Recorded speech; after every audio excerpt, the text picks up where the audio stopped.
rero bwa mbere zivuye mu rugo iwanje, umufasha n'abana bantumye kubatasha, kandi abana bambarije ngo mbega papa aho hantu mu gikungu ni hehe. Gusa abana bakunda kumbaza ibibazo byinshi, igihe nagenda mu kigwati bambaje ngo papa baba no mu kigwati basa gute. Hanyuma rero ejo bundi hari umwana yabatirije muhira, baca baraza kundaba baje inama, hanyuma rero baca barababona twabonye ko abantu basa neza. None namwe abantu bo mu gikungu ndashika imuhira naza kwivuga ko nabonye abantu beza. Imana ibahezagire cyane. None mwakirizo ntasho zabo. Ego hamwe n'ivyo ndabise intasho, mungira kabiri twamwe tuvugana kuri telefone, yamyenze kubatasha mwakiri intasho ziwe. Ariko kandi ku munsi wa kabiri narashoboye kwinjira mu kigwati, abakozi b'Imana dukorana hajya n'ishengero bararonse umwanya wo kudutumana intasho, kuko baramenye yuko tuzozino. N'ishengero twararisezeye, baca batubwira yuko rero tubatasha mwakiri intasho zabo mu izina ry'Umwami wacu Yesu Kristo. Hari ibintu nkunda kandi abamaze kumenyera barabizi ko ibyo bintu ntashobora kubyirengagiza. Nabonye abatanguye gutwenga barazi ibyo nkunda, kuko ngaha nabonye harimo abanyeshuri duhurira mu bikorane byo muri encadrement y'abanyeshuri, egome kumbure aha mu gikungu ndahaheruka kera, kuko haraheze imyaka 15 nahonyora ngaha. Neruka ngaha muri 2010. Ico gihe ngira ngo nta myaka myinshi ari bwaheremo habaye ubwiriza, twazananye n'umubwiriza wanje mu Kamenge, nanje nari maze umwaka kumbure nsengeye kuba umuvuga butumwa. Naha rero hari utuntu Imana n'ikirankorera muri no minsi turyoshe cyane, ngo bagenda ahantu higeze kuba ahantu naheruka kera mu gikungu hariya mu kigwati, niko kubwiriza kuva mbayeho ntari bwigere nsengeramo n'umunsi warimo. None rero ntangira kuja kurongora, urumva ko ari utuntu Imana igenda ikora tudasanzwe. Ariko kandi hano hari abantu benshi tuzinanye, twahuriye mu bikorwa, ariko spesialement nk'umuvukanyi wanje Desire, uwo n'umuntu twari kubona umwaka w'indwi batunyuzurira hamwe badufatira kw'imboga itako batwice. Aravyibuka rwose ko twari kumwe muri lycée pédagogique y'Imweya Igitega. N'umuvukanyi cyane. None rero kandi nashima Imana kubona imyaka yose akiri mu gikorwa hano, Imana imuhezagire cyane. Nabonye na bene data ku misiyo, ndabona abantu tubanye umwaka n'amezi hariya byari biryoshe. None rero nagomba manze ntera agakorasi gatoyi, nimba bikugwa nabi wihangane. Nagomba rero baje ngaha bavuze iki nimba bikunda, ngoma turirimba agakorasi kaba ngo aho Yesu ageze ibintu bigira gute? Birahinduka. Haleluya. Amen. Korora ibiganza muvuga muti haleluya. Aho Yesu ageze ibintu birahinduka. Amen. Bangahe bifuza yuko muri no ndwi byo hinduka? Naje ndavyifuza kandi twarabisengeye. Haleluya. Amen. Indwi izobi yawe uzuhure na Yesu. Yesu azagere mu bugingo bwawe. Yesu azayibange mu byawe. Haleluya. Barasenze Imana kandi ndumva ahantu hariho rezo. Aho Yesu ageze ibintu birahinduka. Aho Yesu ageze ibintu bigenda neza, uko Yesu abisanze oya sikwa bisiga. Aho Yesu ageze ibintu bigenda neza. Aho Yesu ageze ibintu birahinduka. Sidamumva. Aho Yesu ageze ibintu bigenda neza, uko Yesu abisanze oya sikwa bisiga. Aho Yesu ageze ibintu bigenda neza. Aho Yesu ageze ibintu birahinduka. Aho Yesu ageze ibintu bigenda neza, uko Yesu abisanze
birabura, hanyuma abantu birabura biragoye ko berekana ko banezerewe.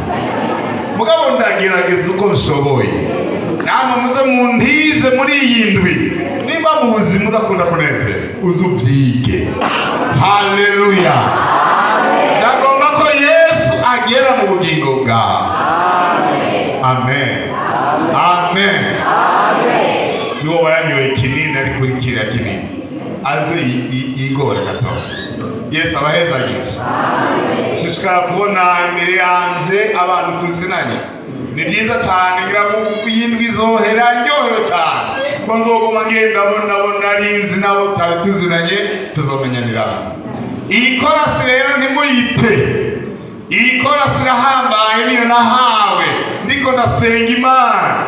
Inama nkuru imaze kuvyemeza yuko nzoza mu ino, twari tumaze igihe tubivugana n'umubwiriza wayo, ati mbega abandi bo kugenda hano, kuko jewe ngikorera mu gipolisi yarazayo, kandi n'umuvyeyi wanje cyane.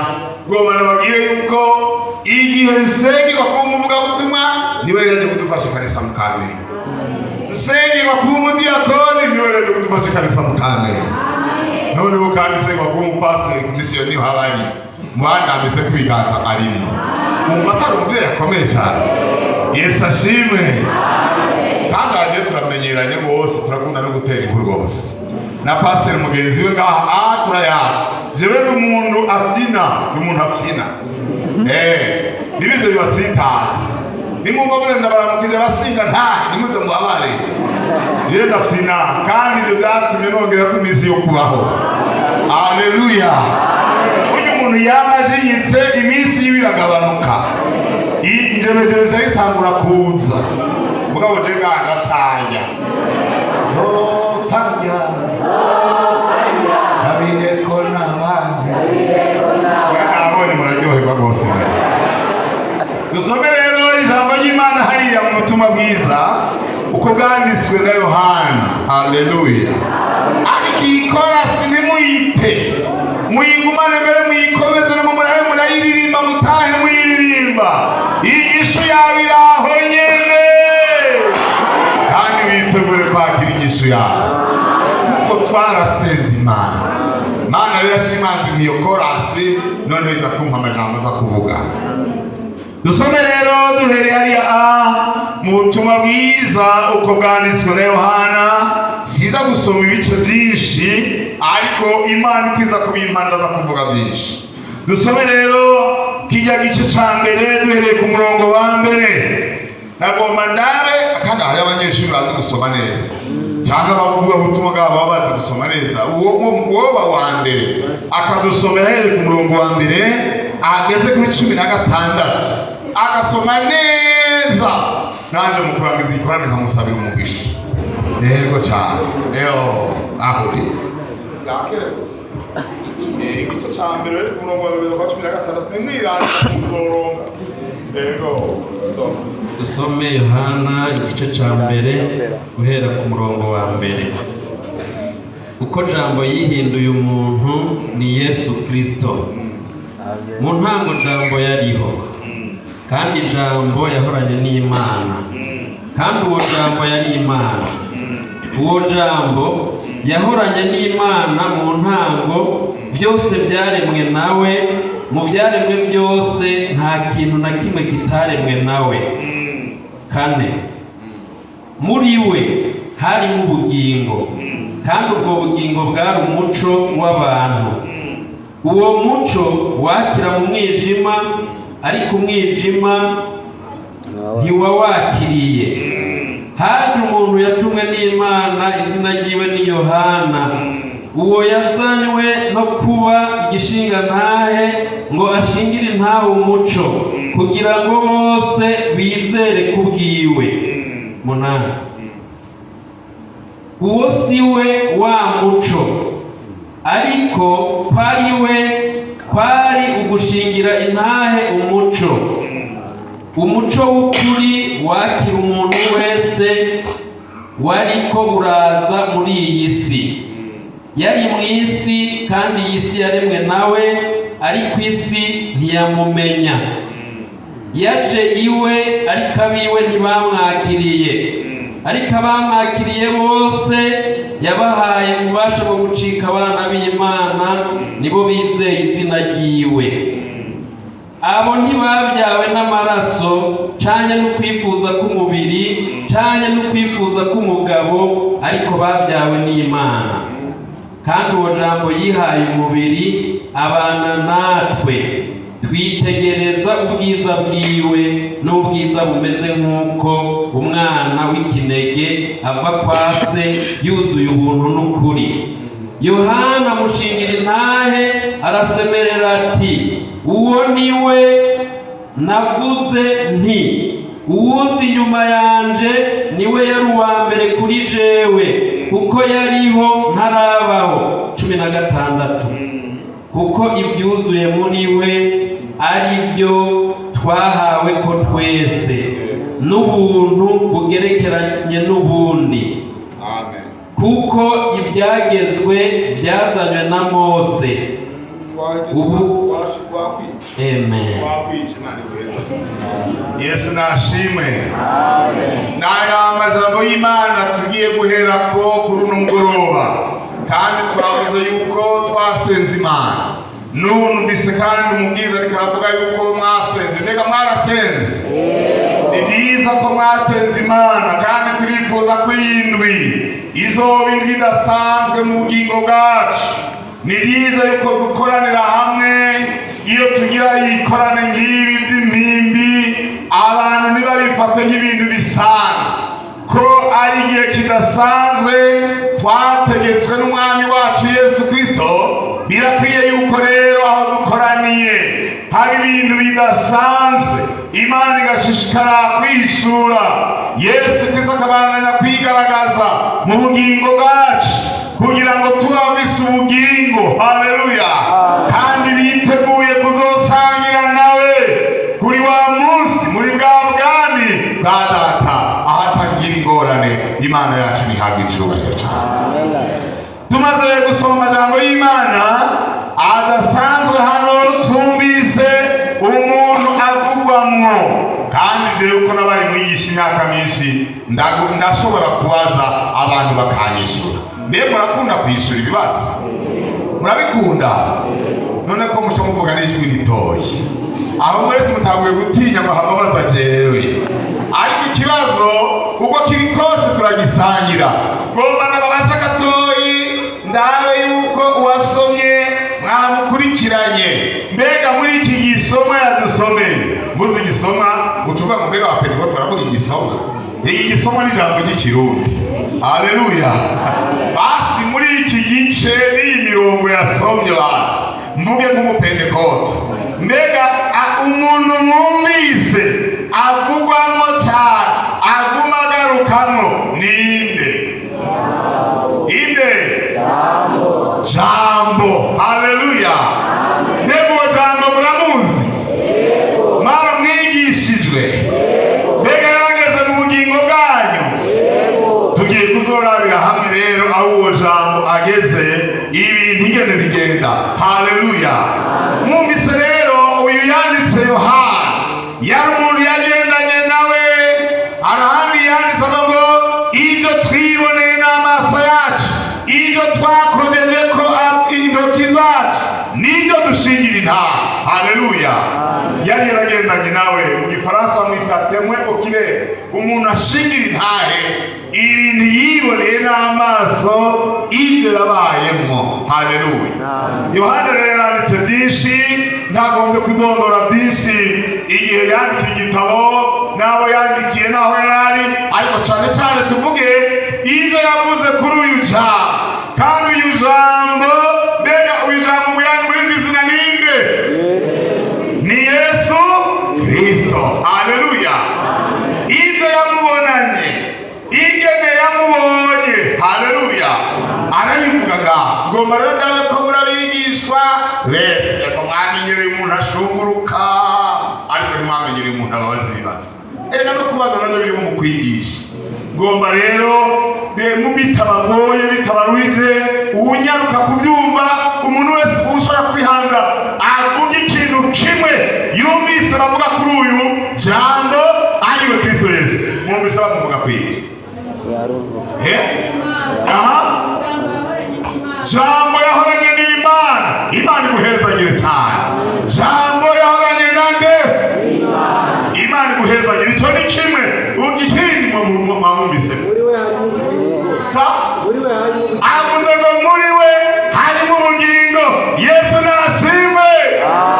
Ubundi navuge jambo yari umuco. Uwo jambo yari Imana. Yesu nashimwe.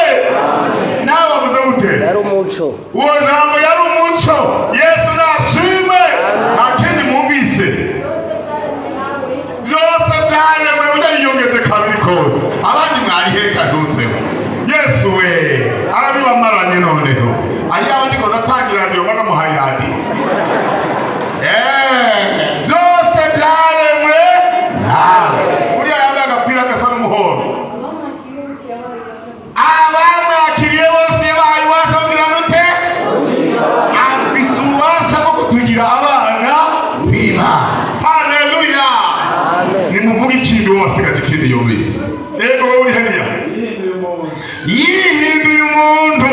Icyo ni ikintu gikomeye cyane kiranga ukwicisha bugufi. Ingene yambaye ishusho y'umuntu. Imana ishimwe. Nawe mwese Ibibogaboga muri we nziza. aho mwumvise ngo si ibibogaboga. Ibibogaboga muri we. Niko twagize gute? Duha amashyi menshi Imana. Hari undi yabasigaje ikindi gahe. Nta wundi yumvise ikindi yabasigaje. Uyo muco ngo baje bakira ngo bari hehe? Mu mwijima. Haleluya. Uyu muntu radiyo n'amasabuni yari kubimara byose kabisa. Yesu nashime cyane. Uwo Yesu Kristo rero mwumvise. Uwo jambo niyo tugiye kuzovugana kandi. Nahawe ijambo rikomeye riri muri iyo ndirimbo mwumvise. Uyu Yesu Kristo ahageze ibintu birahinduka. Haleluya. None uwo muntu agera ahantu ibintu bigahinduka ameze gute?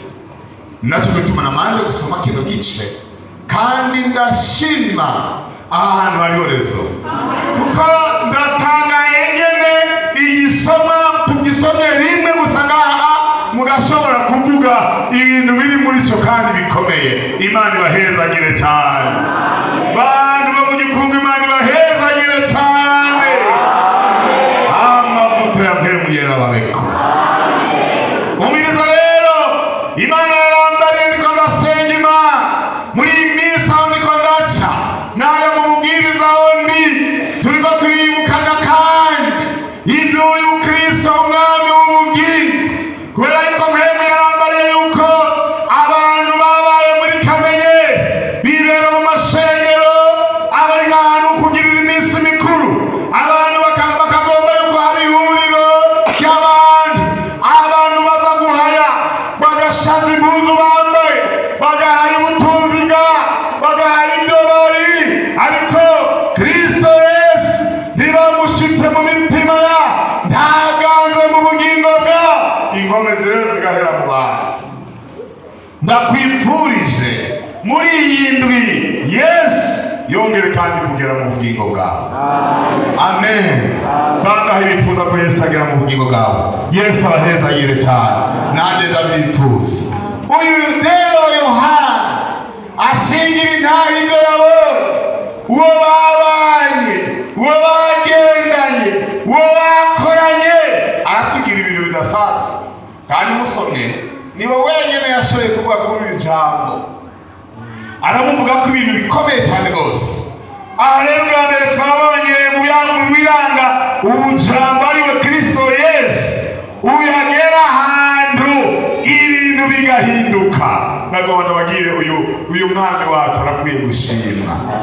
Ahageze arahindura ibintu. Nta makuru ngo bimaze igihe kirekire, nta makuru ngo byaragoranye, nta makuru ngo barabihebuye. Ageze ahantu arahindura ibintu. None ameze gute? Ngo yahozeho kuva kera. Uriya mubyeyi yakimutse. Nagomba nabagire yuko ishengero ry'Imana muri kino gihe rirafise ikibazo, rirafise abantu babibaye mu gihe kirekire babibayemo. Hari abantu batanguye ngaha kuva hakiri ishuri ntoyi, kandi mu bubwiriza bose bariho, mu mamisiyoni bariho. Abakera uzaba mbere no baravuga ngo bite wa kera, bite wa kera, mbega namwe muri abakera ugasanga abantu bite wa kera. Uwo muntu rero wa kera ibyo ahagazeko, narageze ahantu hariya bagiye gukorera, ndagenda ahantu ku ishuri nzabona umutamakazi ashaje ariko kandi akiri mu buntu bw'Imana. Araza arambarira ati pase, singomba kukubwira imyaka maze hano, singomba kukubwira ibyo twakoze. Rambwira yuko baba hariya bagenda gusengera ku Ntahangwa, bagenda n'amaguru kandi baca mu mashamba kera cyane. Ati si ibyo rero ngomba kubwira yuko ndi uwa kera, ariko ngomba kukubwira yuko Kristo Yesu uko yari ejo n'uno munsi ariko akiri, kandi ko mu bugingo bwanje njumva nezerewe kwitwa umukozi wiwe. Haleluya. Ariko kandi iruhande yaho hari abandi bari bamaze kubirambirwa banabigwaniramo, avuga ati jewe wa kera.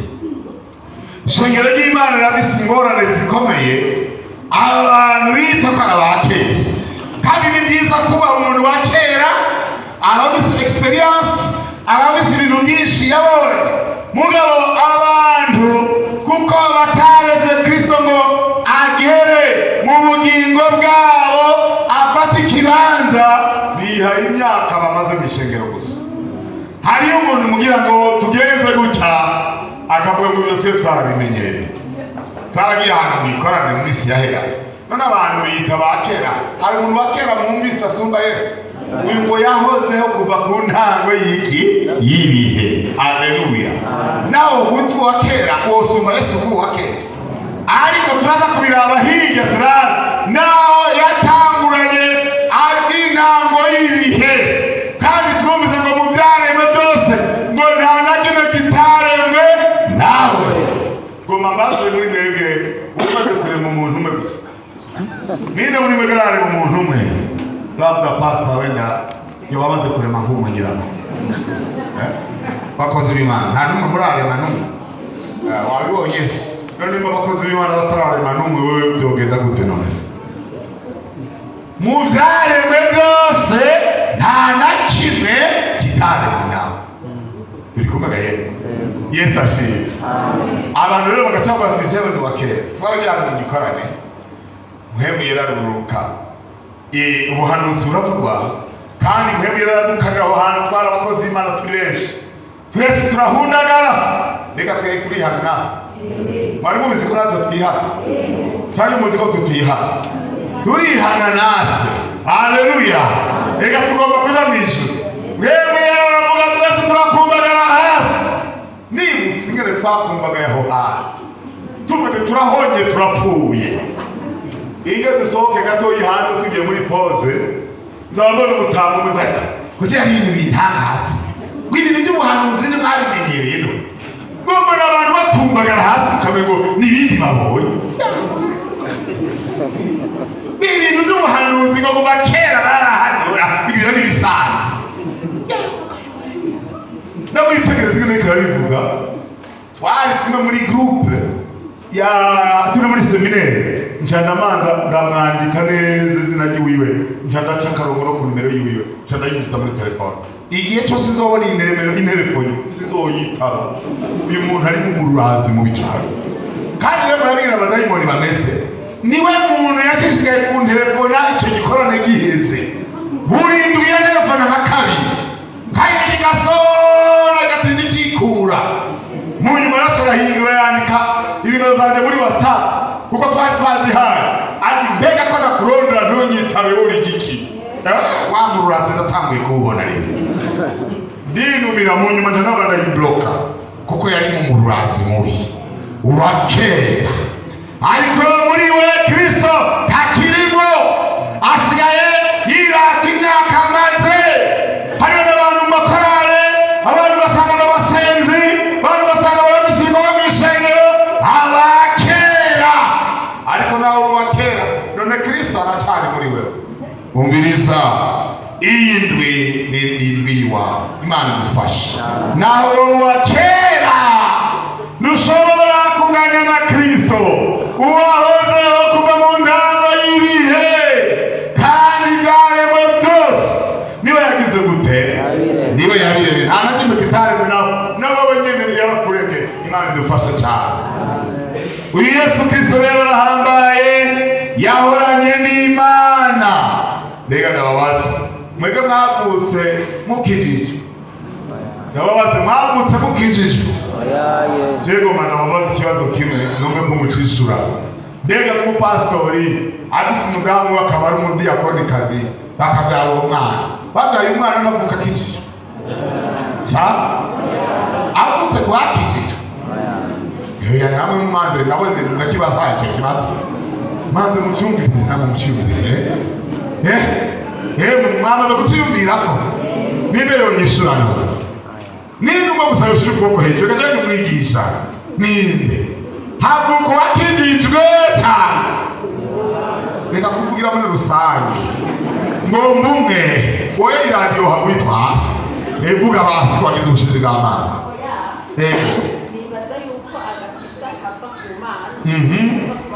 nikava ku babyeyi. none kuko uwo mwana avutse ku babyeyi bakijijwe bose atombuka akijijwe. yicarire mwese, none mwese mwemeza yuko atombuka akijijwe? abemeza ko yovuka akijijwe ni bande? turara Yesu ashimwe. ayo ndayoza muri siyanse mwari gushobora kwigishura.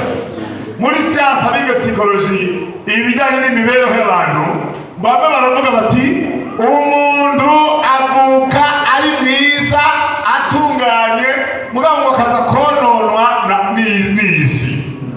l'homme n'est naturellement bon mais c'est la société qui le corrompt. abo ni bamwe. abana bati nyabuna sivyo, umuntu urya avuka ari mubi kuko kamere yiwe ari mbi, avuga ku bantu babi, ngo mugabo sosiyete nayo ikagerageza kumujengajenga ikamushyira ku rutonde. l'homme n'est naturellement mauvais mais c'est la société qui le transforme. aha muri siyansi mwari guca mu bigisho mugabo ngomba tugaruke. none umuntu yavukiye mu nzu y'abakizwa, yavukiye mu nzu kwa pastori, yocumura? sabwe? mbega mutangura gukizwa ryari? mutangura gukizwa ryari? igihe mumaze kumenya gutandukanya ikibi n'iki n'icyiza. yesu ashimwe cyane. niyo mwatura n'akanwa kanyu tidagomba kwakira Yesu umwami n'umukiza wanje. yesu ashimwe cyane. mbega muri Sunday school mubaza ko bose baba bizera bajya abana baza muri Sunday school. hari abaza juste pour l'encadrement, siko none kugira ngo bamenyereze ibyo mu rusengero, ahandi naho kugira ngo ntibayerere imuhira, siko none bagaca baza rero bakure babyumva. hariho umuntu nawe uba imherezwa umwana usanga yasohotse aje yaguze imbombo, yayaguze itobo atatanze n'imherezwa mbongo kwera, kandi ashobora kuba ari n'umwana wa pastori wacu. murabyo muganuzeho mugabo uko ashishikara kwegereza rya jambo ry'Imana rikagira ubushobozi muri we, niyo agera ahantu ho gufata ingingo. aleluya. akavuga ati kuno ndagomba gukizwa. yesu ashimwe. ndabise abana batatu n'abakobwa nibo bavutse ubwa mbere. baragiye kwiga igice babiri, hanyuma turahabwa utuntu na nyina wabo turabona yuko hari utuntu tutararinganizwa neza. tutimanze murindire muzobandanya kwiga. mukuru ati aribyo rero jenda bivamo. agata bati jenzo guma nisengera muri Sunday school. mugabo ugira kabiri aratwegera ati papa na mama ati dukuri jewe ndabona yuko twana ari udukosa twaturanze. none rero dufashe jewe mu ndeke mbatizo ati nta ngorane mazi bitunganizo batirizo. ubu rero yarabatirije ejo bundi, ariko mukuru wiwe na mutonyi bamukurikira ntibaraja mu gice. abavyeyi benshi barakunda gusunika abana ngo ufise imyaka 15 16 harageze yuko batirizwa.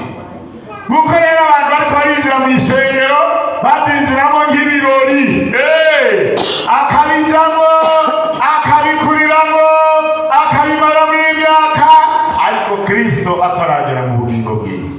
Imana idufashe cyane. Haleluya. Ndakwipfuriza kugeza Kristo mu bugingo bwawe. Uyu yahoze kera kandi byose byaremwe nawe, niwe bugingo n'umuco urasira bari mu mwijima. Iyi ndwi umuco wongere kandi urasira. Iyi ndwi ubugingo bwongere kandi bututunze muri wowe. Haleluya. Ubu ufise ubugingo nawe, Imana iguhezagire cyane. Nuko rero kandi ngo niba tugira abana b'Imana, afise ubwo bushobozi bwo kuduhindura no kutugira abana b'Imana. Hanyuma kandi yashingiwe intahe n'abavugishwa n'Imana. Mwabonye ngene Yohana yavuze ngo uwo niwe namwe mvuga. Haleluya. Yashingiwe intahe n'abavugishwa n'Imana. Usomye Bibiliya kuva hariya mu isezerano rya kera ukaza ryose ukaneza ukagenda mu isezerano rishasha, uyu Kristo aravugwa mu isezerano rya kera niwe yitwa umumarayika w'Uhoraho. Haleluya. L'ange de l'Eternel niwe bavuga, uyu niwe Kristo. Rero ntiyari bwahishuwe. Yesu nadufashe cyane. Yavuzwe n'abahanuzi, na Yesaya yaramuvugishije bw'igiwe iby'ivuka ryiwe n'iby'urupfu rwiwe. Uyu muntu yashingiwe intahe n'abavugishwa n'Imana, babayeho mu kiringo kidasanzwe mu binjana 15. Niyo Bibiliya yanditswemo ibinjana 15, yandikwa n'abantu barenga 500. Muri abo bari barize byinshi, hari abatari barize namba.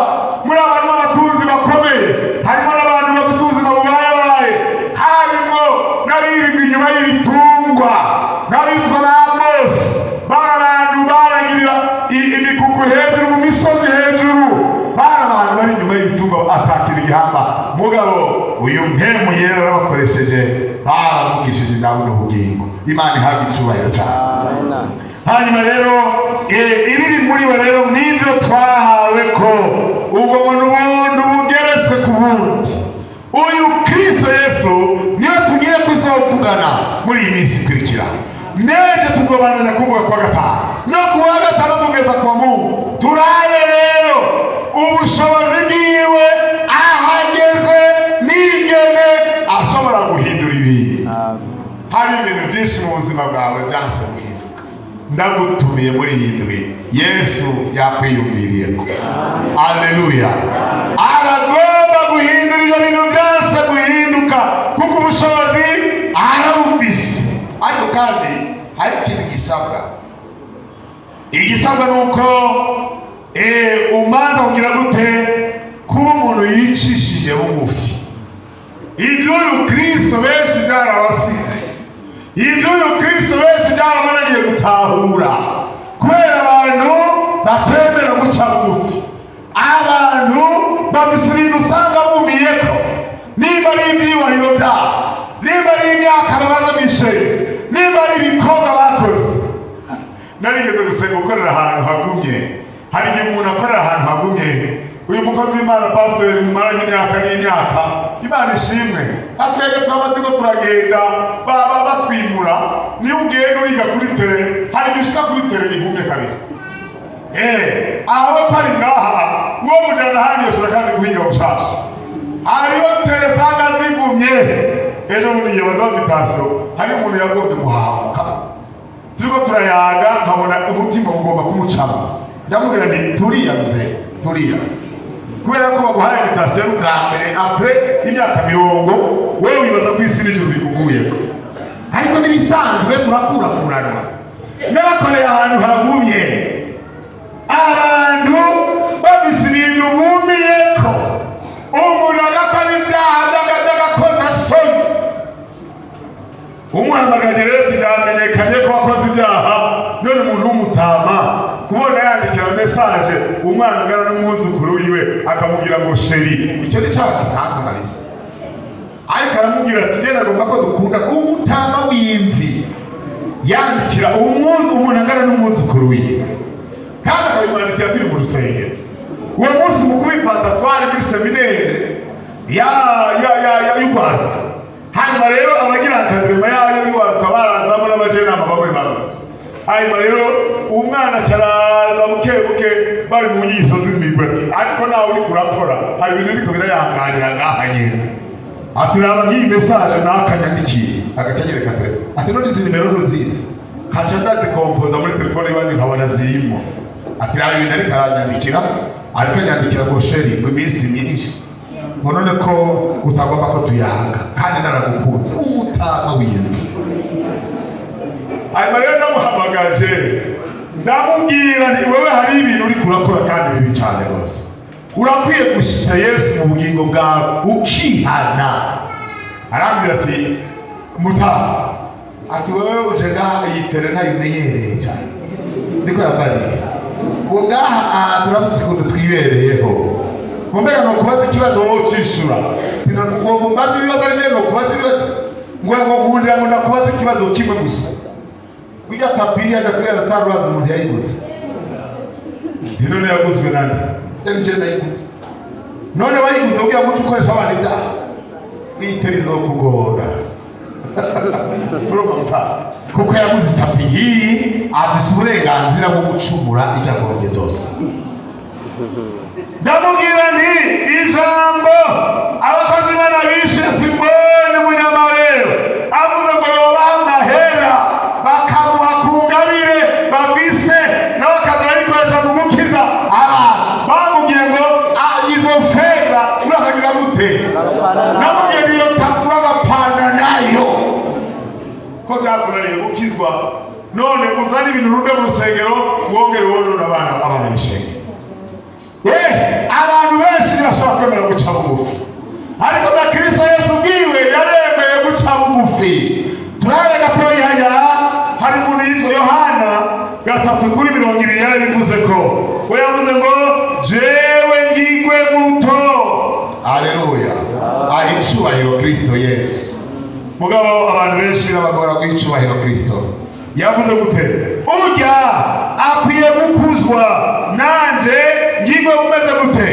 muto Yesu nadufashe cyane abantu benshi barabise ibintu byinshi bicayeko barabise ibintu byinshi bahagazeko twageze kurongoma n'umukuru wa korali tukiri mu Kamenge kera cyane twari muri korali ya mbere uwo muntu yarasohotse yagiye amadini handi niwe turi muri korali yagiye yazi ibisigo byamuzuye tukabura amahoro yegana igihe umuntu atabaye maso ari mu gikorwa abadayimoni bashaka kumwititsa mu kibanza cya Yesu abadayimoni bakahaca hanyuma rero akatuvuga tukabura amahoro mu gitondo tukagenda muri repetition bikanga ko duhuza ku ndirimbo n'imwe izo twateguye akizanira izi wiwe tumubwiye tuvuga uraturuhije twarateguye indwi yose reka turinde izo twateguye agacagarara yari umugabo munini rwose ngira ngo yarasumba n'ubunini akatwitegereza yari yarabyibushe n'amaso aramigwa amaso yari yaramizwe kujya kw'inzoka akatwitegereza agaca yikubitaga ngo muranzije rero atikubitaga ngo miriza kuko igira cumi canje n'inzimano y'abashitsi yanje n'ibindi ntimuzonyiganza je tukavuga ati twaratewe kabisa tukazosenga turava turahindura amasengesho aya korale turayaheba turagira amasengesho ya twenyine tukarara ku rusengero turiko turarindira korale dutabaza Imana yo mw'ijuru ngo idutabare yewe Imana ni nziza igihe umuyaga waje hari igihe umuyaga uza ugakubura igikorwa c'umuyaga ni gukuraho ubucafu birababoneka haleluya icyo gihe mukamenya by'ibihe twabayemo iyo hatazi imiyaga ikura abantu ntibari gushobora gukira ariko igihe urabe ishengero rihari no munsi urabe ingene ringana urabe ingene ari ishengero ry'inkomezi urabe ingene ari ahantu hari imigwi y'abasenga kuva ku wa mbere gushika ku wa Mungu urabe amakorali ari ingene akomeye uyo muntu rero uwo muyaga uje yaciye abo wa mbere mu gusohoka aragenda hagiye rero dusigara turi bakeyi mugabo duti abasigaye bose nimuze twisuganye twemere Kristo atubere umwami n'umukiza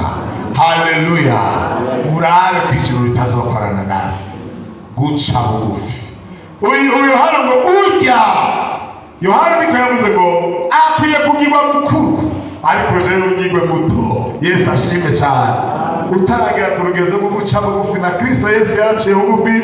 Usoma icete Pawulo yandikiye Filipi 2:15 umurongo wa 5-11 haravuga ngo uko Yesu avuga ngo mugire muri mwege wa mutima wari muri Kristo Yesu. Amen. Twabibonye hano mu bimurango jambo ngo yigize umuntu yambaye ishusho y'umuntu. Haleluya. Uwo ngo naho yarasanganye ishusho y'Imana, ntiyiyumvireho kuriganira n'Imana ari ikintu cyo kugira gute cyo kumvira mugabo ngo yisiga ubusa. Haleluya. Yambara ishusho y'umugurano. Amen. Ashika akigusa n'abantu. Abantu benshi rero birabagoye guca bugufi. Hari ibyo abantu bagendeye mu gihe kirekire, akaraba icarico n'umurinzi sinocatura n'umusenzi sinocatura n'uyu sinocatura, boca babona yuko icyubahiro cyane cyo cyagikuba. Ngoga nakubwire yuko iyo umuntu yihanye wera uwo munsi aratangiye kugira icyubahiro. Haleluya. Yesu ashime cyane. Ubereye uwo munsi aca atangura kugira icyubahiro kuko Imana igenda imuduza ababaye mu bubahwa bayo. Imana ihabwa icyubahiro cyane. Ndagufitiye iganukere wewe wifuza ko ibintu byohinduka, ugomba ko Imana izogukorera igitangaza muri